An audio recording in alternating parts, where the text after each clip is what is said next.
CCTV footage చూసి మేనేజర్ని arrest చేయించిన ఫంక్షన్ హాల్ ఓనర్ మీనాకి క్షమాపణ చెప్పిన చింతామణి. మరిదంతా ఎలా జరగబోతుందో, అసలు ఏం జరిగింది తెలుసుకోవాలనుకుంటే వీడియోని అయితే చివరి వరకు మిస్ కాకుండా చూసేయండి.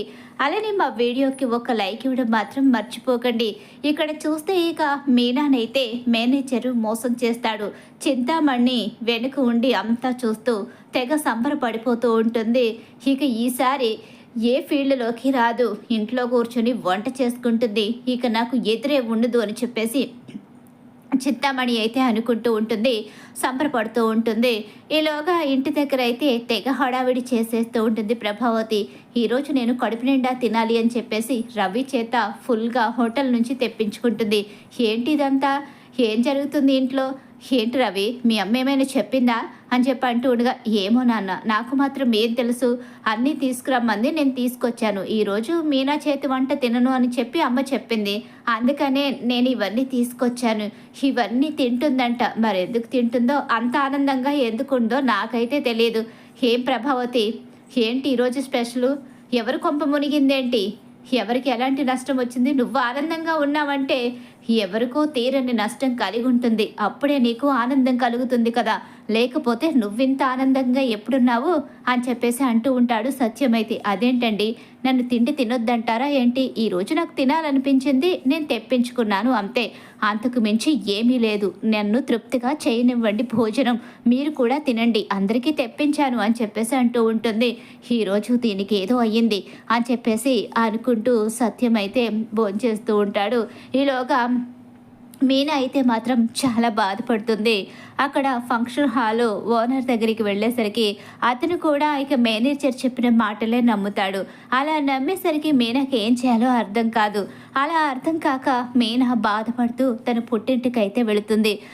వెళ్ళేసరికి, అమ్మ మీనా వచ్చావా, కూర్చో, డెకరేషన్ అంతా అయిపోయిందా, చాలా బాగా చేసావంట కదా, నాతో చెల్లి అలాగే శివ వాళ్ళిద్దరూ కూడా చెప్పారు, అల్లుడు గారు లేరంట కదా ఊళ్ళోని అని చెప్పేసి అడుగుతూ ఉంటుంది. కానీ మీనా ఒక్క మాట కూడా మాట్లాడదు, బాధపడుతూ ఉంటుంది. ఏమైందే, వచ్చిన దగ్గర నుంచి నేనే మాట్లాడుతున్నాను, ఒక్క మాట కూడా మాట్లాడలేదు, ఏమైంది అని చెప్పేసి అంటూ ఉండగానే ఇక మీనా కళ్ళల్లో నీళ్లు కనిపిస్తాయి. ఏమైంది, ఎందుకు ఏడుస్తున్నావు, ఏమైంది అసలు, నువ్వు డెకరేషన్ చాలా బాగా చేసావని చెప్పి వీళ్ళందరూ మెచ్చుకుంటూ ఉంటే బాధపడుతున్నావేంటి, ఏం జరిగిందో చెప్పు మీనా అని చెప్పేసి కంగారు పడుతూ ఉంటుంది పార్వతి. ఏమైందక్క, అంతా బాగానే ఉంది కదా, డబ్బు అప్పు తీసుకున్నావు, తీసుకువెళ్ళి డెకరేషన్ చేసావు, ఇక వాళ్ళు డబ్బులు ఇచ్చేసి ఉంటారు కదా, అంతా పూర్తయిన తర్వాత ఎందుకు బాధపడుతున్నావు, బావ గురించి ఆలోచిస్తున్నావా అని శివ అడుగుతూ ఉంటాడు. లేదమ్మా, నన్ను ఫంక్షన్ హాల్లో డెకరేషన్ మేనేజరు మోసం చేశాడు అని చెప్పేసి అంటూ ఉండగానే, ఏం మాట్లాడుతున్నావు మీనా, నా చేత బాండ్ పేపర్ మీద సంతకం చేయించుకున్నాడు, అలా సంతకం చేయించుకున్నప్పుడు అందులో 1,00,000 రూపాయలనే రాసి ఉంది, కానీ ఇప్పుడు 10 లక్షలు ఇచ్చానని చెప్పేసి నన్ను మోసం చేశాడు. వాడి చేత ఎవరలా అబద్ధం ఆడించారో నాకు తెలియదు, కానీ నా ఉసురు పోసుకుంటారు అని చెప్పేసి అంటూ ఉండి, కానీ అసలు ఏంటిదంతా మీనా, 10 లక్షల రూపాయలు, ఇప్పుడు అతను 1,00,000 రూపాయలు ఇస్తే మరో 9 లక్షల రూపాయలు నీకు నష్టమే కదా, 9 లక్షల రూపాయలు అప్పు తీర్చాలంటే ఎలా కుదురుతుంది, ఇప్పుడు ఇదంతా ఎలా జరుగుతుంది, ఇప్పుడు ఏం చేయాలనుకుంటున్నావు మీనా, అసలు ఎవరిదంతా చేయించారు అని చెప్పేసి అంటూ ఉండగానే, అక్క అసలు ఏం జరిగిందక్క, ఎవరిదంతా చేయించారు, నీకు శత్రువులు ఎవరుంటారక్క, నువ్వెవరి జోలికి వెళ్ళావు కదా అని శివ అంటూ ఉంటాడు. ఎవరో కాదు, నాకు తెలిసి ఇదంతా చింతామణియే చేయించింది అనుకుంటున్నాను. ఆ చింతామణికి నేనంటే పగ, ఎందుకంటే డెకరేషన్స్ నేను కూడా చేస్తూ నా డెకరేషన్స్ని అందరూ మెచ్చుకుంటున్నారు కాబట్టి కావాలనే వాళ్ళ చేత ఇదంతా ఆడిస్తుందని నాకు అనిపిస్తుంది. ఆ చింతామణియే ఇదంతా చేసిందని నాకు ఎందుకో అనిపిస్తుంది, ఖచ్చితంగా ఆవిడే చేసి ఉంటుంది. నువ్వు ప్రతిసారి అంటూనే ఉన్నావు కదా, నువ్వు ఎక్కడ డెకరేషన్ చేసినా సరే ఆవిడ నీ దగ్గరికి వచ్చి నువ్వు ఆ డెకరేషన్ పని మానేయాలి, అలాగే తన కింద పని చేయమంటూ నిన్ను అడిగిందని నీకు ఎదురు తిరిగితే నువ్వు సమాధానం చెప్పావని చాలాసార్లు చెప్పావు, అంటే కక్షతో ఇప్పుడు ఇదంతా చేసిందనమాట. ఇప్పుడు ఇలాగే అల్లుడు గారు చూస్తే ఊళ్ళో లేరు, ఇప్పుడు ఈ సమస్యని ఎలా ఎదుర్కొంటావు అని చెప్పేసి పార్వతి బాధపడుతుంది. అమ్మ నువ్వేం టెన్షన్ పడకు, అక్క ఏదో రకంగా ఆ డబ్బుని లాక్కుంటుంది, ఆ చింతామణికి బుద్ధి చెప్తుంది, నువ్వు ఈ విషయంలో కంగారు పడకు, బావతో చెప్తే బాగుంటుంది కదక్క అని చెప్పేసి అంటూ ఉండగానే బావ ట్రిప్లో ఉన్నారు. ఇప్పుడు ఈ విషయం కనుక తెలిస్తే ఇక ఆయన కారు ఎలా తోలుతున్నారో తెలియదు. ఇక్కడికి అర్జెంటుగా వచ్చేయడానికి ప్రయత్నిస్తారు. ఆ తర్వాత నాకే బాధ కలుగుతుంది. మళ్ళీ అక్కడ ఏదైనా జరగరాంది జరిగితే ఇప్పుడు నేను మొదటికే మోసపోవాలి అని చెప్పేసి బాధపడుతూ ఉంటుంది. బావ అయితేనే ఈ ప్రాబ్లమ్ని సాల్వ్ చేయగలడు, మరి ఒక్కరి తానువి ఈ ప్రాబ్లమ్ని ఎలా సాల్వ్ చేస్తావు అని చెప్పేసి అంటూ ఉండగానే ఏదో రకంగా నేనే ఈ ప్రాబ్లం సాల్వ్ చేస్తాను, బావ దాకా వెళ్ళనివ్వకూడదు అని చెప్పేసి అంటూ ఎలాగైతే ఇక ట్రై చేస్తూ ఉంటుంది. చాలా రకాలుగా అసలు చింతామణి ఇదంతా ఎలా చేసింది ఏంటని తెలుసుకునే ప్రయత్నం చేస్తూ ఉంటుంది. ఈలోగా ఇంటికి అయితే వెళుతుంది మీనా. అయినయ్యా షికార్లు అయ్యాయా? ఎందుకంటే మొగుడు ఊళ్ళో లేడు కదా, ఏ టయాన్ని వచ్చినా అడిగేవాళ్ళు అనేవాళ్ళు ఎవ్వరూ లేరు. అందుకని ఇక నీ ఇష్టం వచ్చినట్టు వస్తావు, నీ ఇష్టం వచ్చినప్పుడు వెళతావు, ఇంక నీకు భయమేముంది అని చెప్పేసి అంటూ ఉండగానే ఏంటత్తయ్య, నేనేమైనా ఇప్పుడు బయట షికార్లు తిరిగి వస్తున్నానా? మీకు తెలుసు కదా డెకరేషన్ ఆర్డర్ ఒప్పుకున్నానని. అదంతా చేసిన తర్వాత నేను ఇంకొక చోటికి వెళ్ళి వస్తున్నాను. నేనేమి ఎక్కడికి తిరిగి రావడం లేదు. ఎందుకు వచ్చి రాగానే మీరు నోటికొచ్చినట్టు మాట్లాడతారు? మీరు తినడానికి అన్నీ వండి పెట్టే వెళ్ళాను కదా అని చెప్పేసి మీనా ఆ కోపాన్ని ప్రభావతి మీద చూపిస్తుంది. నాకు తెలిసే నీ డెకరేషన్ ఆర్డర్ విషయంలో ఏదో జరిగింది, అందుకని ఇప్పుడు ఆ కోపాన్ని నా మీద చూపిస్తున్నావు. సరేలే, ఇప్పుడు ఎక్కువ మాట్లాడితే నేను కానీ బయట పడిపోతే ఇప్పుడు నన్ను బయటకు గెంటేస్తారు అందరూ కలిసి అని చెప్పేసి వెళ్ళవే, నీకు ఇంకా అలవాటు అయిపోయింది. ఈ మధ్యకాలంలో సమాధానం గట్టిగానే చెప్తున్నావు, లేకపోతే బయట నుంచి అలసిపోచిన మీనాని ఎందుకు వచ్చి రాగానే ఇబ్బంది పెడతావు? నువ్వు పీకి దాకా బాగానే తిన్నావు కదా, ఎందుకు తనని తిననివ్వకుండా బాధ పెడతావు? బాలు ఆల్రెడీ వెళ్ళేటప్పుడే చెప్పాడు, పులి నోట్లో మేకని పెట్టి వెళుతున్నాను అని చెప్పేసి. ఇక్కడ నువ్వు పులిలాగే తయారయ్యావు. మీనా విషయంలో ఎప్పుడు వేటాడుతూనే ఉంటావు. అసలు నీకేంటో, మీనా నీకు మనిషిలా ఎందుకు కనిపించదో అర్థం కాదు. ఇంత సేవ చేస్తున్న మీనాని నువ్వెప్పుడు పట్టించుకున్నావు కనుక నువ్వు వెళ్ళమ్మా, ఇదిలా వాక్కుంటూనే ఉంటుంది, దీనికి అలవాటే కదా అని చెప్పేసి సత్యమైతే అంటూ ఉంటాడు. మీనా లోపలికైతే వెళ్ళిపోతుంది. చాలా బాధపడుతుంది. మీనా దగ్గరికి శృతి వస్తుంది. అలా వచ్చేసరికి ఏమైంది మీనా, డెకరేషన్ అంతా పూర్తయిందా, ఇప్పుడు అంతా బాగానే ఉందా అని చెప్పేసి అంటూ ఉండగానే మీనా ఏం మాట్లాడకుండా సైలెంట్గా ఉంటుంది. మీనా ఎందుకు అలా ఉన్నావు, ఏం జరిగింది అని చెప్పేసి శృతి అడుగుతూ ఉండగానే ఇక మీనా అయితే జరిగిన విషయం మొత్తం కూడా బయట పెడుతుంది.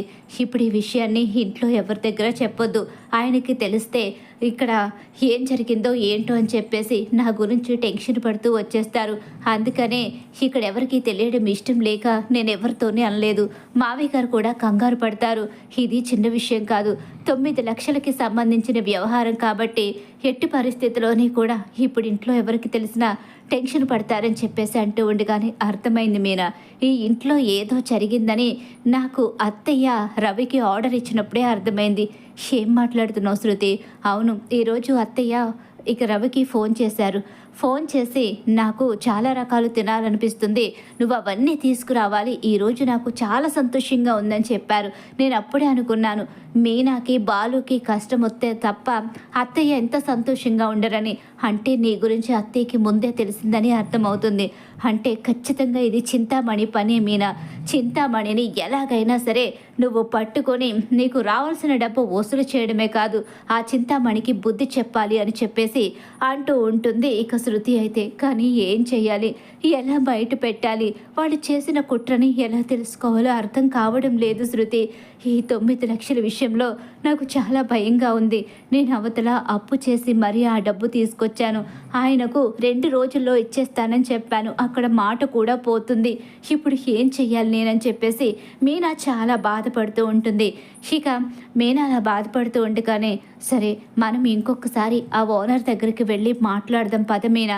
ఆ ఓనర్ కూడా మేనేజర్నే నమ్ముతున్నాడు, ఎందుకంటే ఆ మేనేజర్ ఎప్పటి నుంచో నమ్మకంగా పనిచేసే వ్యక్తి కాబట్టి ఆ మేనేజర్ని ఆ ఓనర్ నమ్ముతున్నాడు. ఇప్పుడు మనం ఎంత చెప్పినా వినిపించుకునే పరిస్థితిలో లేరు ఎవ్వరూ కూడా అని చెప్పేసి మీనా అయితే అంటూ ఉంటుంది. లేదు, ఒక్కసారి ప్రయత్నిద్దాం, ఒక్కసారి ప్రయత్నిస్తే పోయేదేమీ లేదు కదా, పద అని చెప్పేసి అతని దగ్గరికి శృతి అయితే మీనాని తీసుకుని వెళుతుంది. అలా వెళ్ళేసరికి ఏంటమ్మా మళ్ళీ ఎందుకు వచ్చావు? నీకు చెప్పాం కదా, అయినా అలా మోసం చేయడం కరెక్ట్ కాదు కదా. నువ్వే సంతకం చేశావు, 10 లక్షలు తీసుకున్నట్టు ఆ బాండ్ మీద కూడా ఉంది. అలా ఉన్నప్పుడు ఎవరు మోసం చేస్తారమ్మా? అయినా మేనేజర్ని అనడానికి ఆయన ఎప్పటి నుంచో ఇక్కడ పనిచేస్తున్నాడు. ఆయన చాలా నమ్మకంగా పనిచేసే మనిషి. అలాంటి మనిషి నిన్ను ఎందుకు మోసం చేస్తాడు? నువ్వు కావాలని అతని మీద నింద వేస్తున్నావు అనిపిస్తుంది అని చెప్పేసి అంటూ ఉంటాడు. అయ్యో మా మీనా చాలా మంచిదండి. మా మీనా ఎవరిని బాధ పెట్టదు. ఎవరిని బాధ పెట్టే మనస్తత్వం తనకి లేదు. తన పని ఏదో తను చేసుకుంటూ ఉంటుంది. మా మీనా మోసం చేసే మనిషి కాదు. ఒక్కసారి మీరు ఆలోచించండి. అసలు మేనేజర్ నిజం చెప్తున్నాడో అబద్ధం చెప్తున్నాడో తెలుసుకునే అవకాశం ఒక్కటి ఉంది అని చెప్పేసి అంటూ ఉండగా, ఏంటమ్మా అది? ఇప్పుడు మేనేజర్ని అనుమానించమంటారా? లేదు సార్, మా కోసం ఒక్కసారి ట్రై చేయండి. అతను తప్పు చేశాడో ఒప్పు చేశాడో మీకే తెలుస్తుంది. అతను అంత నమ్మకంగా పనిచేస్తున్నాడని మీరు చెప్పారు కాబట్టి అతను ఇక నమ్మించి మోసం చేసే మనిషి ఏమో ఒక్కసారి మీరు తెలుసుకోండి. మీరు మంచి మనిషిలా ఉన్నారు. మా మీనా చాలా బాధపడుతుంది. బాలు కూడా ఊర్లో లేడు. బాలు ఉంటే ఇంత దూరం రానివ్వడు. ఖచ్చితంగా ఆ మేనేజర్ కాళ్ళు ఇరక్కొట్టి నిజం బయట పెట్టించేవాడు. కానీ ఇప్పుడు మీనాకి ఎవరు తోడు లేదు. మీరే ఎలాగైనా జాలి చూపించాలి అని చెప్పేసి శృతి అడుగుతూ ఉంటుంది మీనా విషయంలో. అలా అడిగేసరికి ఇక ఆ ఓనర్ అయితే సరేమ్మా నువ్వు చెప్పినట్టుగానే చేస్తానని చెప్పేసి శృతి సీసీటీవీ ఫుటేజ్ తెప్పించమనడంతో అక్కడ ఆ ప్లేస్లో ఏం జరిగిందో అదంతా కూడా సీసీటీవీ ఫుటేజ్ అయితే తెప్పిస్తాడు. అందులో అక్కడ చింతామణి మేనేజర్ మాట్లాడుకోవడం, చింతామణి మీనాని మోసం చేయమండం, మీనా డాక్యుమెంట్స్లో సంతకం చేసి వెళ్ళిపోయిన తర్వాత ఆ డాక్యుమెంట్ అనేది చింతామణి తీసుకోవడం, ఇదంతా కూడా సీసీటీవీ ఫుటేజ్లో క్లియర్గా ఉంటుంది. అలా ఒక్కసారి ఆ ఓనర్ చూసి షాక్ అయిపోతాడు. ఏంటమ్మా ఇదంతా? నువ్వు చెప్పింది నిజమే అమ్మా. మా మేనేజరు నిన్ను మోసం చేశాడు. ఇందులో క్లియర్గా ఉంది. అతను నీకు ₹1,00,000 ఇచ్చి బాండ్ పేపర్ మీద సంతకం చేయమని అడిగాడు. ముందు నువ్వు చేయడానికి ఇష్టపడలేదు, కానీ తర్వాత నమ్మకం మీద సంతకం చేశావు. వాడు ఇంత మోసం చేస్తాడని అస్సలు అనుకోలేదమ్మా. వాడికి ఎలా బుద్ధి చెప్పాలో నాకు తెలుసు. ఇన్ని రోజులు నమ్మకంగా పనిచేశాడు, నమ్మకస్తుడు అనుకున్నాను, కానీ ఇంత డబ్బుని మింగేస్తాడని నేను అస్సలు ఊహించలేదు. వాడికి నేను బుద్ధి చెప్తాను, వాడి సంగతి ఏంటో నేను తేలుస్తాను అని చెప్పేసి అంటూ ఉంటాడు. ఇక రేపు ఉదయాన్నే మీరు ఇక్కడికి వస్తే వాడికి నేను ఎలా బుద్ధి చెప్తానో మీకే తెలుస్తుంది. నీ డబ్బు ఎక్కడికి పోదమ్మా, నేను ఇప్పిస్తాను వాడి చేత అని చెప్పేసి ఇక ఆ ఓనర్ అయితే మాటిస్తాడు మీనాకి. అలా మాటిచ్చేసరికి మీనా, చూసావా ఎలాగైనా సరే బయటపడింది కదా, ఇప్పుడు ప్రశాంతంగా పడుకో. రేపు ఉదయాన్నే ఆ మేనేజర్కి ఆ ఓనరు గట్టిగానే బుద్ధి చెప్తాడు. మన డబ్బు మనకు వస్తుంది. మరోసారి నీ జోలికి ఎవ్వరూ రాకుండా ఉంటారు. శృతి, చాలా థ్యాంక్స్ శృతి, నాకు మంచి సహాయం చేశావు. ఇక రేపు ఉదయాన్నే డబ్బు వస్తే నాకు ప్రశాంతంగా ఉంటుంది అని చెప్పేసి అంటూ ఉంటుంది మీనా. అయితే ఇక ఉదయాన్నే వెళ్ళేసరికి అక్కడే మేనేజరు ఉంటాడు. మేనేజరు అలాగే ఆ ఓనరు కూడా ఉంటారు. ఏంటయ్యా ఇదంతా? ఎందుకు ఆ అమ్మాయిని మోసం చేశావు? మోసం చేసిందే కాకుండా తన మీదే నింద వేసేస్తావా?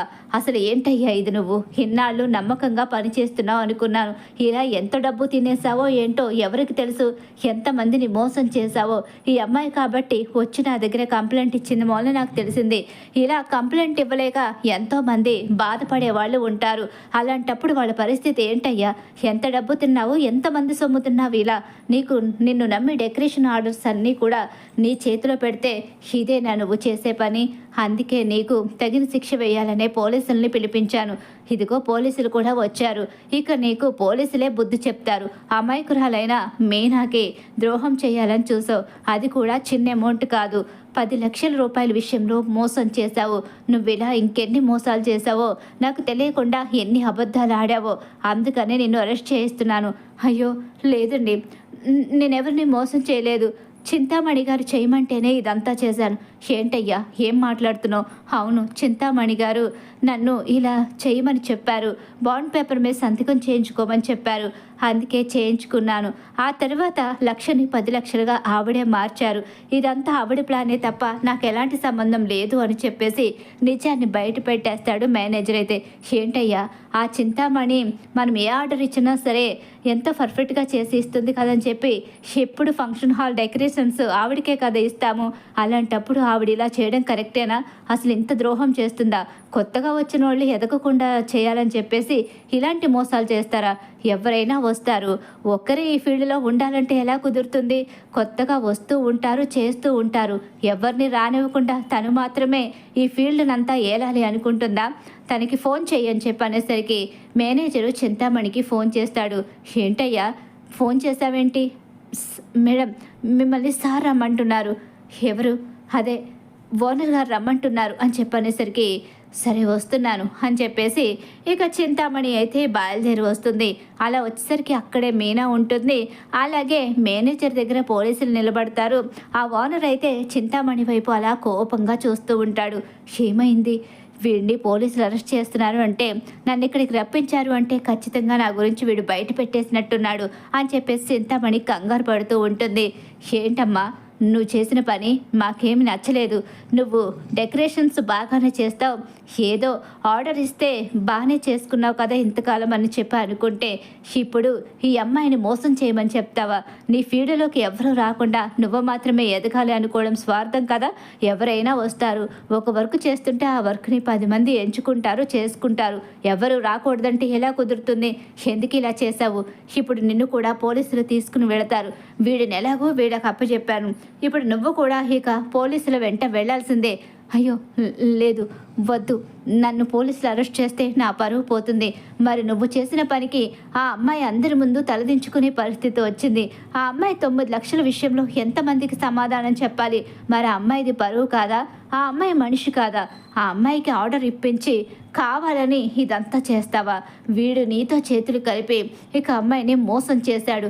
అందుకనే ఇద్దరూ కలిసి జైల్లో చిప్పకూడు తింటే ఇద్దరూ కలిసి ప్లాన్లు వేసుకోవచ్చు. సార్ నన్ను క్షమించండి సార్. నాకు చింతామణి గారే ఈ మేనేజర్ ఉద్యోగం ఇప్పించారని, ఈ ఫీల్డ్లోకి తీసుకొచ్చారని అభిమానంతో నేను ఆ అమ్మాయిని మోసం చేశాను.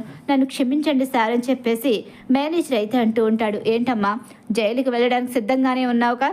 ఇక నిన్ను అరెస్ట్ చేయించి పంపించడమే. వద్దు, నన్ను జైలుకి పంపించొద్దు, నా పరువు పోతుంది అని చెప్పేసి అంటూ ఉండగానే, అయితే ఒక పని చేయి, నువ్వు ఆ అమ్మాయికి డబ్బు మొత్తం ఇచ్చేసి ఆ అమ్మాయికి నువ్వు క్షమాపణ చెప్పాలి. నువ్వు చేసిన పనికి ఆ అమ్మాయికి క్షమాపణ చెప్పు అని చెప్పేసి అంటూ ఉంటాడు. ఇక ఓనర్ అయితే అలా అనేసరికి నేను దానికి క్షమాపణ చెప్పాలా? సరే నీ ఇష్టం, నువ్వు క్షమాపణ చెప్తావో లేకపోతే జైలుకి వెళతావో అది నీ నిర్ణయానికే వదిలేస్తున్నాను. పోలీసులు ఇక్కడే ఉన్నారు. నువ్వు క్షమాపణ చెప్తే మిమ్మల్ని వదిలేస్తాం, లేదా ఇక నిన్ను వీడిని కలిపి పోలీస్ స్టేషన్కి తీసుకువెళ్ళి అక్కడ వాళ్ళు చెప్తారు మీకు బుద్ధి. ఇక మా వల్ల ఏమీ కాదు. ఇంత ద్రోహం చేసి ఆ అమ్మాయిని ఎంత బాధ పెట్టారు. ఆ అమ్మాయి ఎంత బాధపడిందో నాకు తెలుసు. ఇక్కడికి వచ్చి కన్నీళ్లు పెట్టుకుంది. కానీ వీడు ముందు నుంచి నా దగ్గర ఉంటున్నాడు కాబట్టి వీడి మాటలు నమ్మి నేను కూడా ఈ అమ్మాయికి డెకరేషన్స్ ఆర్డర్స్ ఎందుకు ఇచ్చారు అని చెప్పేసి అతన్నే కోప్పడ్డాను. ఈ అమ్మాయికి సపోర్ట్గా మాట్లాడలేదు. కానీ ఆ తర్వాత వీళ్ళే వచ్చి సీసీటీవీ ఫుటేజ్ చెక్ చేయించమని నా కళ్ళు తెరిపించారు. ఇక మీదట ఎట్టి పరిస్థితిలోని కూడా నీకు నేను ఎలాంటి ఆర్డర్స్ ఇవ్వను. ఇప్పుడు నువ్వు జైలుకు వెళ్ళు అని చెప్పండి. ఉండగా లేదు, నేను క్షమాపణ చెప్తాను. మీనా నన్ను క్షమించు మీనా, నీ విషయంలో తప్పు చేశాను అని చెప్పేసి అప్పుడు మీనా దగ్గరకు వచ్చి క్షమాపణ చెప్తుంది. ఇక చింతామణి అయితే అమ్మ ఇక నుంచి డెకరేషన్స్ ఆర్డర్స్ నా దగ్గర నుంచి నీకే వస్తాయి, ఇంకెవరికి ఇచ్చేదే లేదు. ఈ చింతామణికి ఇంకెప్పుడు ఎలాంటి ఆర్డర్ ఇవ్వను. నన్ను మోసం చేసేవాళ్ళంటే నాకు నచ్చదు. నేను ఈ ఫీల్డ్లో ఎన్నో ఏళ్ళగా ఉంటున్నాను, కానీ మోసం చేసే అవకాశం నేను ఎవ్వరికి ఇవ్వలేదు. ఎంతోమంది వస్తారు పోతారు, ఎంతోమంది అవకాశాల కోసం ఎదురు చూస్తూ ఉంటారు. మీకు అవకాశం ఇస్తే ఇలాంటి పని చేస్తారా? ఇక నుంచి ఈ అమ్మాయి డెకరేషన్స్ అన్నీ చేస్తుంది, మీకు మాత్రం ఆర్డర్స్ రావు. మీరు చేసిన పనికి ఇదే మీకు ఇచ్చే శిక్ష అని చెప్పేసి అంటూ ఉంటాడు. ఇక ఓనర్ అయితే అప్పుడు మీనా దగ్గరకు వచ్చి, మీనా క్షమించమని నేను అడిగాను కదా, నువ్వు చెప్పు మీనా అని చెప్పేసి అంటూ ఉండగానే, లేదు ఎవరు చెప్పినా మాత్రం నేనైతే ఆర్డర్స్ ఇచ్చే ప్రసక్తే లేదని చెప్పేస్తాడు అతనైతే. అలా మీనాకి క్షమాపణ చెప్తుంది. ఇక ఊహించని షాకు చింతామణికి అయితే ఎదురవుతుంది. మేనేజర్ని కూడా వదిలేయమని, ఇక నువ్వు నా దగ్గర పని చేయాల్సిన అవసరం లేదని అతన్ని కూడా పనిలోంచి తీసేస్తాడు ఇక ఓనర్ అయితే. అలా చింతామణి మీనాకి క్షమాపణ చెప్తుంది. అతను క్షమాపణ చెప్పిస్తాడు దగ్గరుండి. చింతామణి చేసిన పని బయటపడిపోవడంతో చింతామణికి దిమ్మ తిరిగే షాక్ అయితే ఎదురవుతుంది. ఈ దెబ్బతో మీనా వెళ్ళిపోతుంది. మీనా ఇంకెప్పటికీ ఈ డెకరేషన్ ఆర్డర్స్ తీసుకోదు అని చెప్పేసి విర్రవీగుతూ మాట్లాడిన చింతామణికి షాక్ ఎదురవుతుంది. ఇక మీనా డబ్బు కూడా మీనా చేతికి వచ్చేయడంతో మీనా చాలా హ్యాపీగా ఫీల్ అవుతుంది. మరి ఖచ్చితంగా రాబోయే కథలో ఇలా అయితే జరగబోతుంది.